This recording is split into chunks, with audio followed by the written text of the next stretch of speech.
Um acidente fatal no Brasil deixa um bairro em chamas. Parecia que uma bomba tinha explodido. Os dados da caixa preta são confusos. Olha só o motor número 2. A potência está em toda parte. Eu estava perplexo, porque aquilo não era para acontecer. Para esclarecer o acidente do voo TAM 402, investigadores vão tentar algo diferente. Vamos ver o que temos. Algo que nunca fizeram antes. E mostrou ser revelador. Essa não. Não me diga.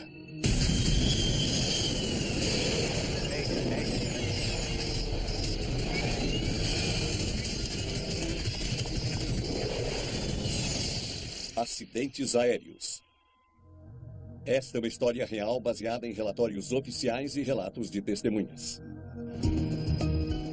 Carnificina em São Paulo. São Paulo, no Brasil, é a maior cidade da América do Sul. Com 16 milhões de habitantes, o trânsito é muito lento pela manhã. O trânsito nos céus também é intenso. Os bairros residenciais ficam muito próximos do aeroporto de Congonhas, um dos aeroportos mais movimentados do Brasil. Jorge da Silva e família moram bem perto do terminal do aeroporto. Minha família sempre morou nesse bairro, né? Nós todos. Mesmo após ficarmos adultos, casarmos, fomos saindo da casa dos pais, mas fomos comprando casas nas imediações. Todos os dias, mais de 500 voos pousam e decolam desse aeroporto. A gente é criança, ver um avião passando traz uma coisa de liberdade. Vontade de voar. Então, ver aquela máquina voando é uma coisa fantástica. 31 de outubro de 1996. Hoje, 89 passageiros se preparam para um voo rápido de São Paulo ao Rio de Janeiro. Eles voam pela companhia aérea TAM. A empresa brasileira acabou de ganhar um prêmio de melhor companhia aérea regional e quer que todos saibam. O número 1 pintado no avião fazia parte de uma campanha que a TAM fazia naquele momento, de propaganda da sua atividade e, logicamente, da sua aeronave. Tá bom, eu tenho que desligar. Eu já embarquei. Está bem. Regina Lemos é uma jornalista brasileira. Ela está a caminho do Rio de Janeiro para cobrir um desfile de moda. Minha irmã foi sempre uma pessoa que se destacou, né? Ela foi editora da revista Marie Claire. Estava agora na Mais Vida, fazendo o lançamento dessa nova revista, sempre. Ela viajava bastante, fazendo coberturas, reportagens, entrevistas, né? Bom dia. Como vai? Ótimo. Um dos pilotos mais experientes da TAM está no comando. José Antônio Moreno tem quase 6.500 horas de voo. Checklist pré-voo? Sim, comandante. Já fiz. Ótimo. Peça autorização para a torre para o acionamento dos motores. Está bem. O copiloto Ricardo Luiz Gomes é menos experiente. Com 27 anos, ele se qualificou para pilotar o Fokker 100 há uma semana. São Paulo, TAM 402, solicitamos permissão para ligar os motores. TAM 402, permissão para ligar motores. Dê a partida. Ligando o número 1.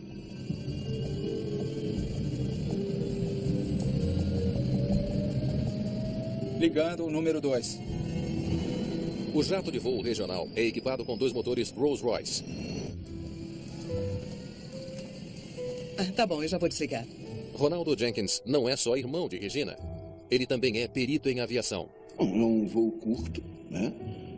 Mais ou menos 35, normalmente daqui de São Paulo para o Rio. E você tem praticamente 5 voos por hora. Quer dizer, então é um trecho muito movimentado. TAM 402, permissão para decolar, pista 17 direita. Muito bem, vamos lá. Potência de decolagem. São 8h26 da manhã. O voo 402 está em curso. Conforme percorremos a pista, aceleramos a aeronave até um ponto que chamamos de V1. Essa é uma velocidade de decisão em que a tripulação do voo toma a decisão de rejeitar a decolagem, ou seja, de abortar a decolagem ou continuar com o que resta da pista. Conforme acelera pela pista, a tripulação recebe um aviso. Ei, o que é isso? Acionou, você viu? O autothrottle acionou. Um único aviso sonoro não tem qualquer consequência durante a operação de decolagem. A essa altura, não seria o suficiente para abortarem a decolagem. Outros 2 sinais avisam que o problema está afetando também o outro motor. O autothrottle acionou. A aceleração manual. Eles terão de ajustar a potência do motor manualmente. Eles poderiam continuar a decolagem no modo manual. Nada para ficar alarmado a essa altura. V1, gira.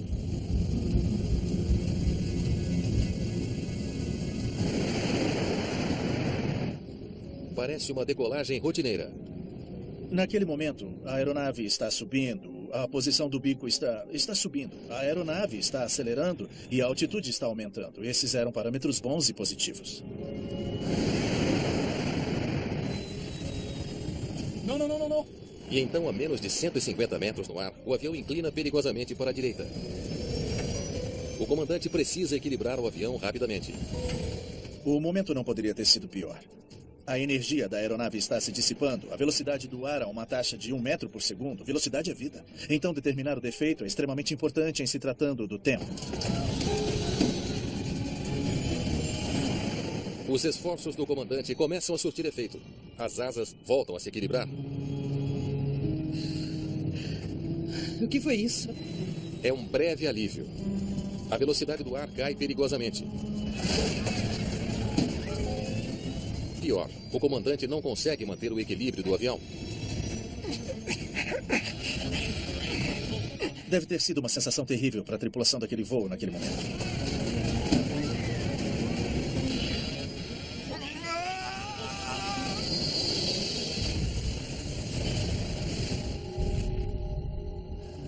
Apenas 25 segundos após a decolagem, o voo 402 atinge o solo. De repente, o bairro do Jabaquara está em ruínas. Um avião de passageiros caiu do céu. Casas estão destruídas. Ruas estão em chamas. Equipes de emergência chegam rápido, mas há pouca esperança de que alguma das 95 pessoas a bordo tenha sobrevivido. Calcula-se também que haja muitas vítimas no solo. A notícia do acidente terrível se espalha rapidamente. Meu irmão falou via telefone: um avião caiu sobre sua casa. Venha correndo para cá. Jorge da Silva volta correndo para casa sem saber o que esperar. O meu irmão é meio piadista. Eu não acreditei a princípio, mas a voz dele expressou o terror. Os pais de Jorge estão presos no centro do desastre. O casal de idosos descobre que o caminho deles está bloqueado. A rota de fuga consumida pelo fogo. Meu pai disse que olhou para trás e só viu o quarto sendo destruído. Aí eles desceram rapidamente para o térreo da casa e ele viu as chamas na frente. Se eles não saírem logo, pode ser tarde demais.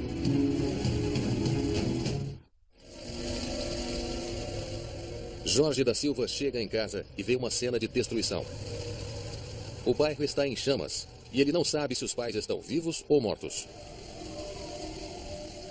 Meus pais, você os viu? Parecia que havia acontecido um bombardeio. Eram chamas altas, muita fumaça e pedaços de metal retorcido. Então era uma visão terrível. É coisa que eu só havia visto em TV, em cenários de guerra. O combustível do avião acendeu um inferno. Ainda havia como um rio de fogo. No meio da rua existia aquela chama. Isso fez com que queimassem alguns carros que estavam estacionados ali. É difícil compreender que você está ali e que aquilo é real, que está acontecendo de fato. Os Silva escapam por milagre pelos fundos da casa. Mais tarde, eles se reúnem com a família. Estou bem.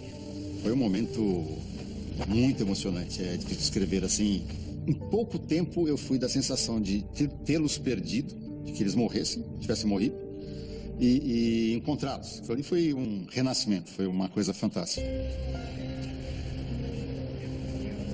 Outros não tiveram tanta sorte. Muitos vizinhos de Jorge estão feridos. 4 deles mortos. O acidente também matou todas as 95 pessoas que estavam a bordo do avião.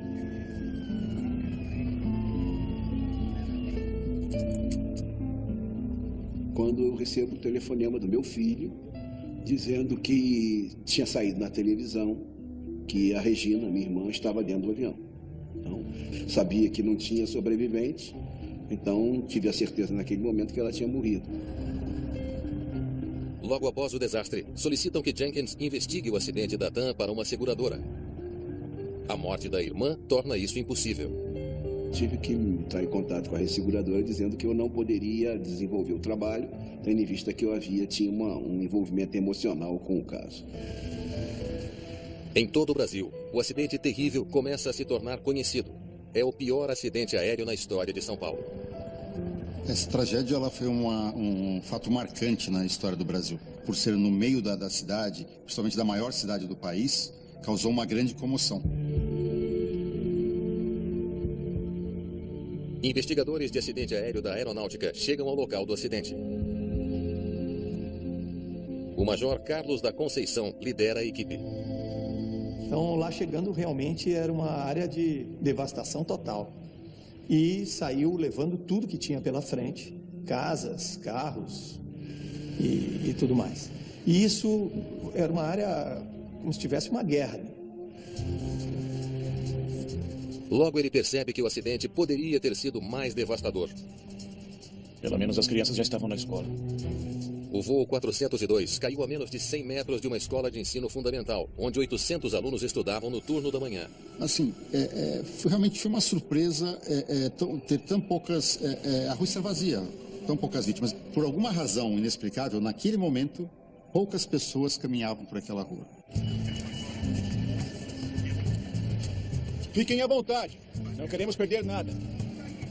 Recuperar todos os destroços será um processo demorado, mas para os investigadores é um passo importante. Inicialmente é você localizar as peças do avião, as partes do avião. Os dois motores, trem de pouso, asa direita, asa esquerda, a parte da empenagem da aeronave, que o avião estava realmente completo ali. Ou se ele tinha desprendido alguma parte antes. Então você começa a montar esse quebra-cabeça. Na casa dos pais de Jorge da Silva, a equipe de recuperação faz uma descoberta incrível. O trem de pouso do avião atravessou o telhado e esmagou a cama do Silva. Eles escaparam da morte como que por um milagre. O trem de pouso, soube depois, ele pesa cerca de 2 toneladas. Se meus pais estivessem ali, eles seriam mortos. Peça por peça, todos os componentes principais do avião são encontrados no local do acidente. Tá legal. Parece que temos todo o avião aqui. É uma confirmação importante de que o avião não perdeu nenhuma peça no ar. Sabemos que a aeronave decolou a uma altitude muito, muito baixa. O principal culpado nesse tipo de ocorrência poderia ser a perda de propulsão. Carlos da Conceição examina os motores Rolls-Royce no local do acidente, à procura de sinais de falha. Mas danos no fundo dos dois motores dizem que eles estavam girando a alta velocidade quando o avião atingiu o solo. Queimando e girando. Esses motores estavam ótimos. Descartar uma causa em potencial é um passo na direção certa, mas os investigadores precisarão de mais provas antes de apontar o que derrubou o voo 402. Então me explica, nós vamos até aquele ponto ali? Pode manter as pessoas longe, por favor? Espectadores se aglomeram no local do acidente em São Paulo, onde 99 pessoas perderam a vida. A cidade declarou 3 dias de luto.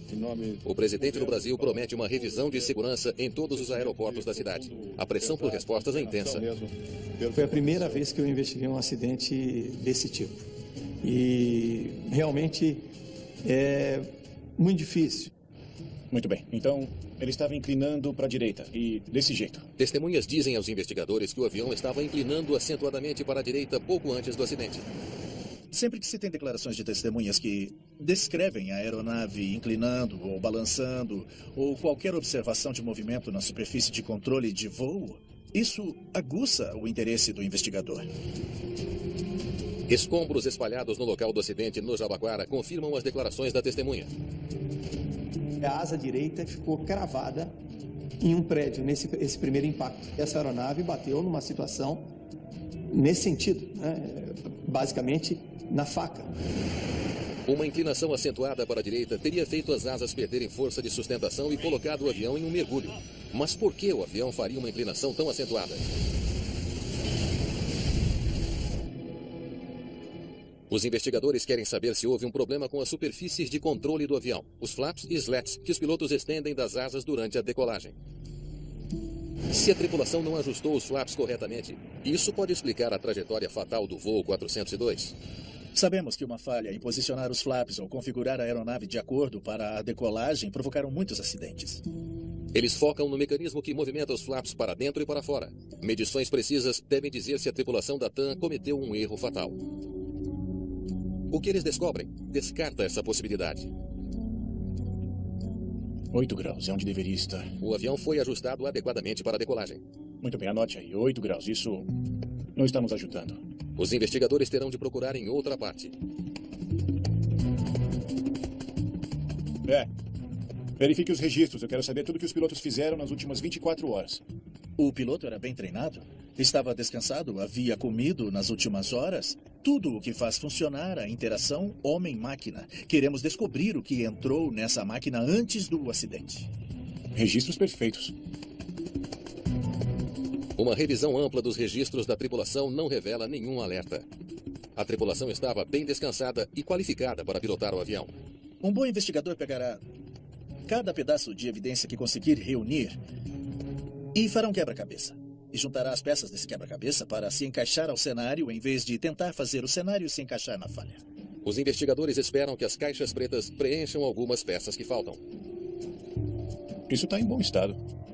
O gravador de voz da cabine parece promissor, mas o gravador de dados de voo que registra as operações dos sistemas da aeronave está muito queimado. Tomara que não esteja tão ruim quanto parece. Não estava com aquela cor laranja que é característico das caixas pretas. Ele estava completamente numa cor cinza, porque ele sofreu ação do fogo. Era uma preocupação se as informações ali contidas estavam preservadas ou não. Vamos, tenho que mandá-las para os Estados Unidos. O Brasil não tem um laboratório equipado para analisar o gravador danificado. Então é preciso enviá-lo a outro lugar. Era um gravador de voo fabricado nos Estados Unidos. Então, era lógico trazer o gravador aos Estados Unidos para análises. Dennis Grossi logo é recrutado para a equipe. Ele é investigador da Agência Nacional Americana de Segurança nos Transportes. Obrigado pela ajuda no caso. Imagine. Valeu. É um prazer ajudar. Ele também é um dos principais especialistas do mundo em gravadores de voo. Vamos ver se vai funcionar como deveria. Mas com esse gravador, ele enfrenta um novo desafio. É um dispositivo digital. E em 1996, a tecnologia digital não era muito comum. Tínhamos uma vasta experiência com gravadores de fita, mas não tínhamos experiência com gravadores digitais. Além de estar bastante danificado pelo fogo, então achamos prudente levar ao fabricante para usar a habilidade que só o fabricante tem para abrir e acessar a memória do dispositivo. Muito bem, vamos lá. Os dados poderiam ser uma sorte inesperada para a investigação. Bem devagar. Mas acessá-los é um trabalho delicado. Sempre há essa preocupação. O dispositivo estará destruído ou estará intacto? Nós sempre nos perguntamos qual será o estado da memória, sabe? Acabaremos de mãos vazias ou teremos uma prova viável?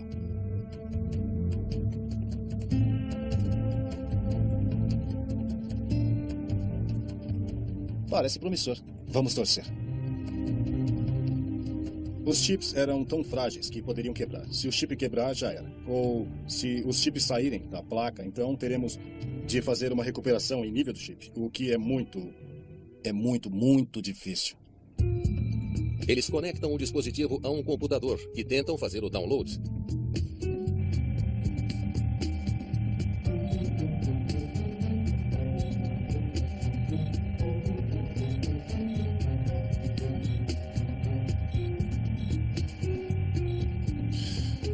Isso sempre demora tanto assim.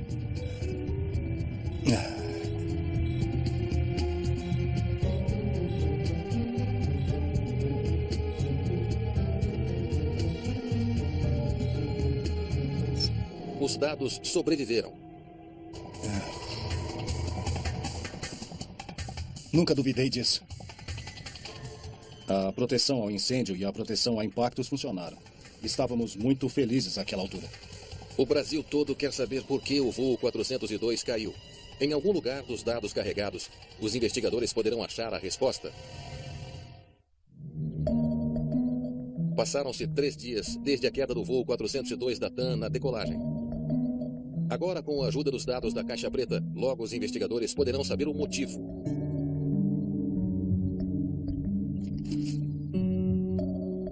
O gravador de voo registrou dezenas de parâmetros sobre o voo curto do Fokker 100. Esse gravador específico tinha 106 parâmetros. São 106 sensores na aeronave que dão informações. Então, é muito importante foi muito importante essas informações iniciais para o nosso trabalho. Não. Mas será o suficiente para dizer a eles por que o avião ficou fora de controle tão repentinamente? Conforme estudam os dados, os investigadores imediatamente notam algo estranho. Veja o motor número 2. A energia está por toda parte. O fato de a propulsão aumentar e diminuir, e depois, finalmente, propulsão total, era muito confuso. Por que isso aconteceria? Depois de ficar instável várias vezes, o motor finalmente atingiu potência total, o ajuste normal para a decolagem. Não estava tão claro exatamente o que causou isso. Poderia ser um sistema automatizado com defeito que fez isso acontecer ou uma atividade da tripulação. Pode levantar os dados dos reversores de impulso? Há outro parâmetro que os investigadores querem ver. Tá bom, então você viu alguma coisa se movendo na parte de trás do motor?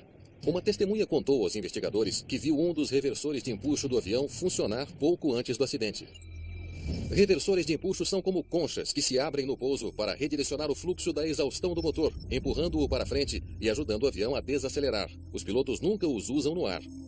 As testemunhas viram as conchas abrindo e fechando e depois finalmente abrindo. Realmente foi uma surpresa geral para todos, porque o reverso é um freio aerodinâmico para você usar no pouso. Por que abriria na decolagem, né? Se o reversor de empuxo abriu no voo, poderia causar facilmente o tipo de inclinação acentuada para a direita que condenou o voo 402. Para os investigadores, o relato da testemunha não é o bastante. Eles precisam de provas concretas. Logo encontrarão isso nos dados de voo. Ali. Logo após a decolagem, o reversor de empuxo direito se movimenta para trás e para frente 2 vezes e depois fica aberto. Possível. Eu fiquei espantado, porque isso não era para acontecer, principalmente em uma fase crítica do voo como a decolagem. O sistema de reversor de empuxo inclui um recurso de segurança que previne sua abertura no ar. As rodas do avião devem estar firmemente no chão antes de as conchas abrirem. Havia uma chave na roda do avião que, quando o avião tocava o solo, a roda comprimia essa chave e permitia que os pilotos abrissem manualmente os reversores de empuxo. Isso era calculado. Companhias aéreas do mundo todo usam aeronaves Fokker. Se houver uma falha de projeto no sistema de reversor, as vidas de milhares de pessoas podem estar em perigo. É extremamente importante que os operadores saibam de qualquer falha para que possam aplicar esse conhecimento à operação da frota. American Airlines e US Airways eram grandes operadoras do Fokker. Era fundamental que a informação chegasse ao mundo todo e a todos os operadores. Investigadores testam os acionadores que movimentam os reversores, procurando uma falha que possa explicar o motivo de um deles ter aberto durante o voo. Mas não há qualquer sinal de mau funcionamento. O movimento dos reversores de empuxo era um grande mistério no início. Eles também testam a parte eletrônica, que detecta quando as rodas do avião estão em segurança no solo. Eles precisam checar cada circuito. O esforço exaustivo vale a pena, com a descoberta de um sensor com defeito. Estava falhando intermitentemente, sinalizando para o reversor abrir e fechar.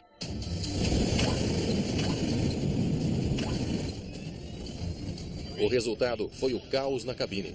A falha no sensor era intermitente. Então, as conchas abriram e fecharam. E fizeram de novo. Toda vez que as conchas abriram e fecharam, uma inclinação era aplicada à aeronave. Cada uma dessas inclinações tiveram de ser corrigidas pelo comandante. Era uma situação muito tensa, bem dinâmica, a uma altitude bem baixa e um ambiente com velocidade aérea muito baixa. Mas há um problema importante que os investigadores descobriram. O Fokker 100 tem uma rede de segurança adicional que deveria ter mantido o avião a salvo, mesmo depois de o sensor ter falhado. Se um reversor de empuxo com defeito é acionado na decolagem, a potência do motor afetado deve cair para marcha lenta automaticamente, para evitar que o reversor haja como freio. Nenhum alarme soa na cabine, Mas o sistema de segurança é acionado imediatamente. Os pilotos não têm de fazer nada. Se houver um acionamento involuntário do reversor de empuxo, o sistema diminui automaticamente o nível de empuxo para a marcha lenta. E então, sem qualquer envolvimento da tripulação de voo. O Fokker 100 tem potência suficiente para decolar com segurança com apenas um motor. A pergunta permanece. Por que o voo 402 não se afastou de Congonhas em segurança? Muito bem. Pode avançar. A gravação de voz na cabine pode ser a única esperança dos investigadores de achar a resposta. Muito bem, vamos lá. Empuxo de decolagem. Liberado para decolagem. Os investigadores ouvem atentamente os sons capturados na cabine do voo 402. No momento que nós iniciamos a escuta dessa fita, estava tudo aparentemente normal durante o início dessa decolagem. Os equipamentos, os pilotos, tudo dentro da normalidade. Ei, sabe o que é isso? E então, 4 segundos depois, a tripulação recebe um aviso. Acionou, você viu? O autothrottle acionou. É uma falha pequena. Não deve ser importante. O comandante Moreno, ele fala calmamente para o copiloto, porque ele sabia que era um piloto novo no equipamento. Aí ele fala calmamente para o copiloto, o autothrottle está fora. Ele continua na decolagem. Por que ele fala calmamente e não toma nenhuma atitude? Porque a saída do canal de autothrottle era item que não impedia a decolagem. Conforme o avião acelera na pista, os pilotos parecem perfeitamente no controle. Girar.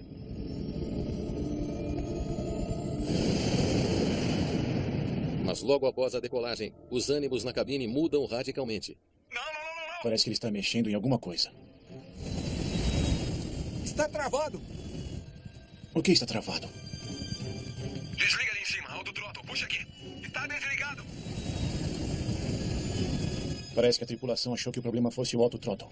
Os pilotos não mencionam o reversor em nenhum momento. Estão focados no autothrottle e parecem lutar com os controles na cabine. Desliga ali em cima. Aqui também. Tá desligado, tá desligado. Não soou nenhum alarme dizendo que o reversor havia acionado.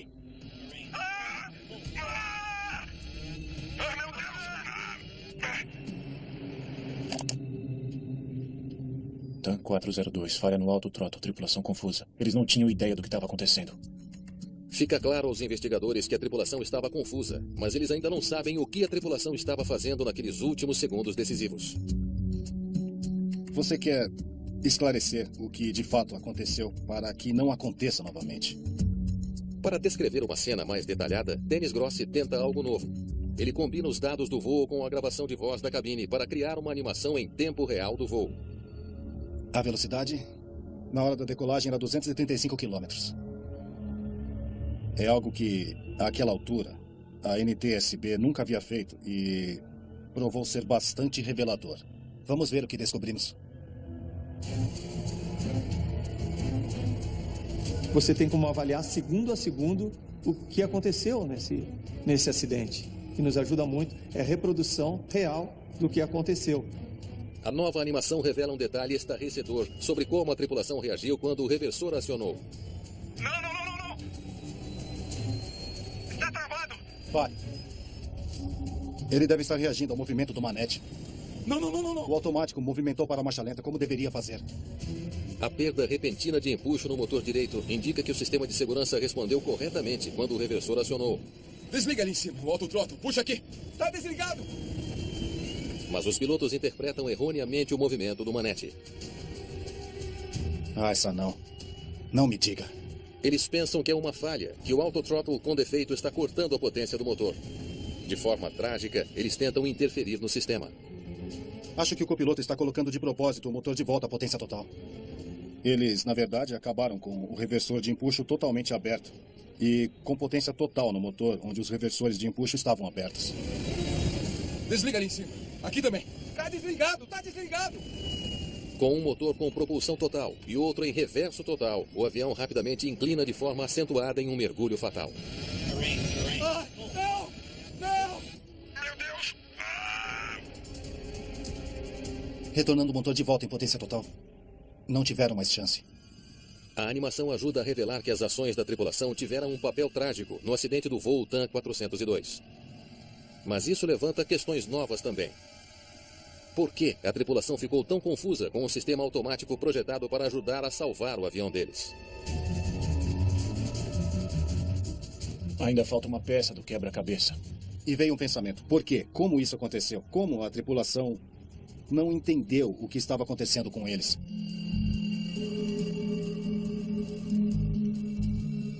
Vamos ver quanto tempo gastaram treinando para isso. Carlos da Conceição quer saber como a companhia aérea treina seus pilotos para lidar com acionamentos acidentais do reverso. Treinamento da abertura do reversor. Nós descobrimos que a TAM fez uma consulta informal à Fokker se haveria necessidade de treinamento de abertura de reverso na decolagem. Taxa de falha extremamente rara. A resposta da Fokker é peça-chave desse quebra-cabeça. A falha é tão rara que não fizeram treinamento para isso. Formalmente, a Fokker respondeu à empresa que não haveria necessidade, que a probabilidade de acontecer uma abertura de reverso na decolagem seria muito pequena e que não haveria necessidade desse treinamento. A Fokker estimou que a chance de tal falha era menos de 1 por 1 bilhão de horas de voo. Desliga ali em cima, o autothrottle, puxa aqui. Está desligado. A confusão dos pilotos começa a fazer sentido. O fato de a tripulação não saber o acionamento do reversor de empuxo puxaria o throttle de volta. Nesse caso, essa falta de treinamento colocou a tripulação do voo numa situação ruim. Desliga ali em cima, aqui também. Está desligado, está desligado. Confuso e não treinado, o copiloto restaura a potência total que ele pensa ser necessária para a decolagem. Infelizmente, eles não tinham informações suficientes para tomar as decisões certas no momento certo. Há um outro mistério preocupante para solucionar. O que deu errado com o sistema de segurança? Esse sistema de segurança deveria ser à prova de falhas. O copiloto não deveria dominar a automação e empurrar o manete para a potência máxima.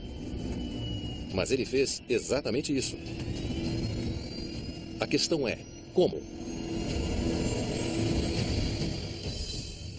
Os manetes estão aqui. Os investigadores identificam os componentes do sistema de segurança, incluindo o cabo que puxa o manete de volta durante um acionamento acidental. Ele vai do manete até o reversor. Era muito importante, na realidade, examinar o cabo, o estado em que ele estava e ver por que os throttles se comportaram daquela maneira e o manete se comportou daquela maneira também.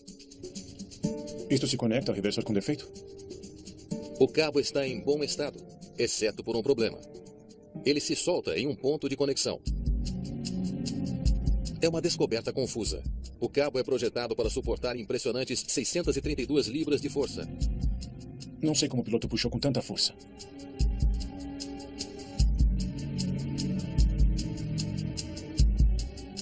Vamos fazer um teste. Eu quero tentar uma coisa. Os investigadores decidem testar um cabo idêntico.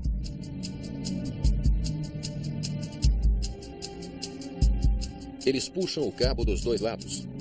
Não só onde ele se conecta aos manetes, mas também do lado oposto, onde ele se liga ao reversor de empuxo. Logo vão descobrir exatamente a força real do sistema de cabo. O sistema de cabo de segurança do Fokker 100 se estica conforme é puxado cada vez com mais força. E então, quando atinge 900 libras de força, ele não suporta mais. Falha. O cabo, na verdade, falhou em uma desconexão rápida, fornecida para permitir manutenção. Então, você pode desconectar e reconectar bem rápido. E, na verdade, isso revelou ser o ponto fraco no sistema. Mas mesmo com o elo fraco, o cabo suportou mais força do que o copiloto sozinho poderia ter aplicado. E com relação a limites de produto, uma das primeiras questões que eu teria é como eles foram superados, como esse componente falhou, na verdade. Os investigadores propõem uma nova hipótese surpreendente para explicar o que aconteceu. Começou com a falha elétrica. Um sensor com defeito destrava o reversor de empuxo do lado direito. O autothrottle desconecta para que o sistema de segurança possa assumir o controle da potência do motor. Após a decolagem, o reversor aciona. Não. O sistema de segurança reduz a potência do motor, mas a tripulação não sabe o que está acontecendo e não há alarme na cabine.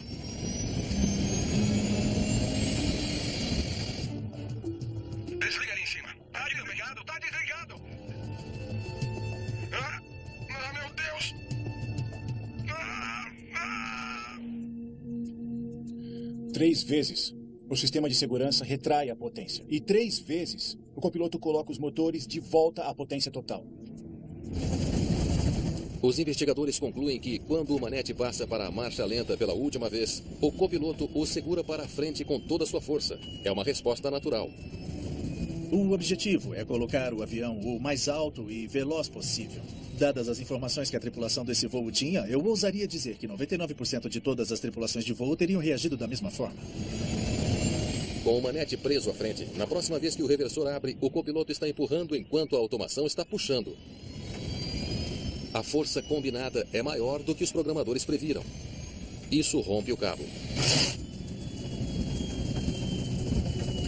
As conchas do reversor de empuxo estavam completamente acionadas e com um empuxo total em um dos motores em reverso e um empuxo total no outro motor em propulsão. O avião inclina violentamente para a direita. O comandante luta para estabilizar o avião, mas seus anos de experiência não bastam. No momento que arrebenta o teleflex cable, era irreversível o acidente.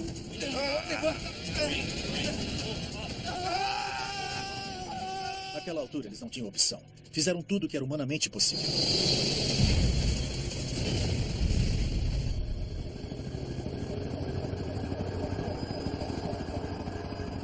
Os investigadores concluem que o acidente foi causado por uma combinação rara de falhas, todas contribuindo para um acidente que deveria ter sido impossível.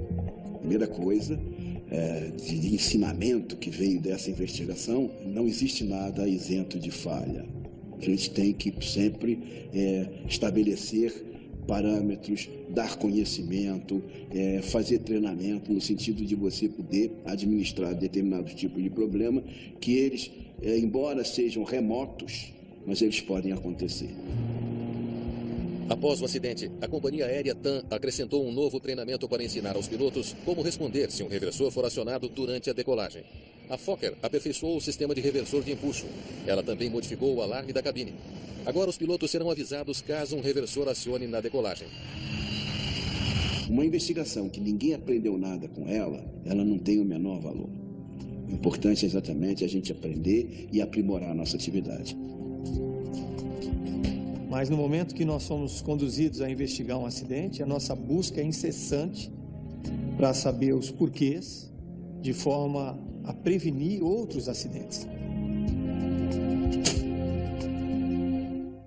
Está bem. Regina Lemos é uma jornalista brasileira. Ela está a caminho do Rio de Janeiro para cobrir um desfile de moda. Minha irmã foi sempre uma pessoa que se destacou, né?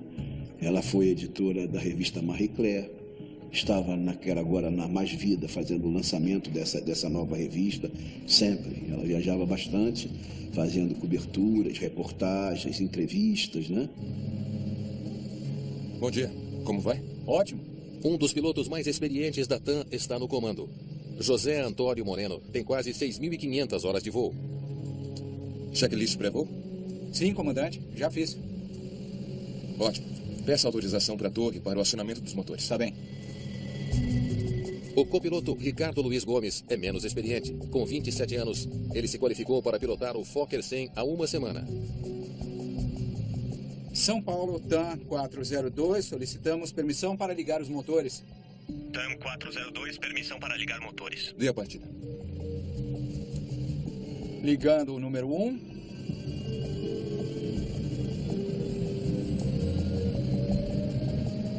Ligando o número 2. O jato de voo regional é equipado com 2 motores Rolls-Royce. Tá bom, eu já vou desligar. Ronaldo Jenkins não é só irmão de Regina. Ele também é perito em aviação. É um voo curto, né? Ver um avião passando traz uma coisa de liberdade, vontade de voar. Então ver aquela máquina voando é uma coisa fantástica. 31 de outubro de 1996.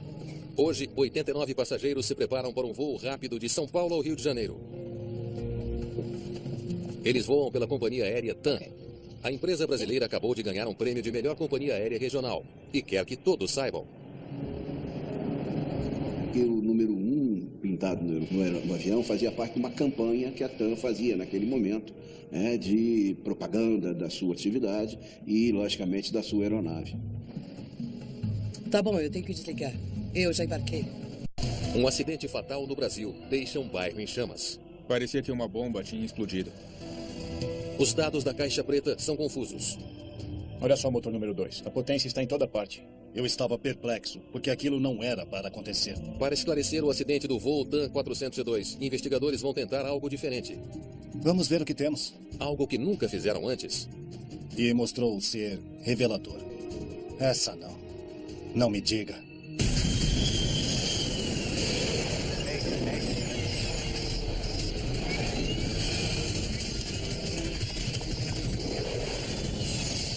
Acidentes aéreos. Esta é uma história real baseada em relatórios oficiais e relatos de testemunhas. Carnificina em São Paulo.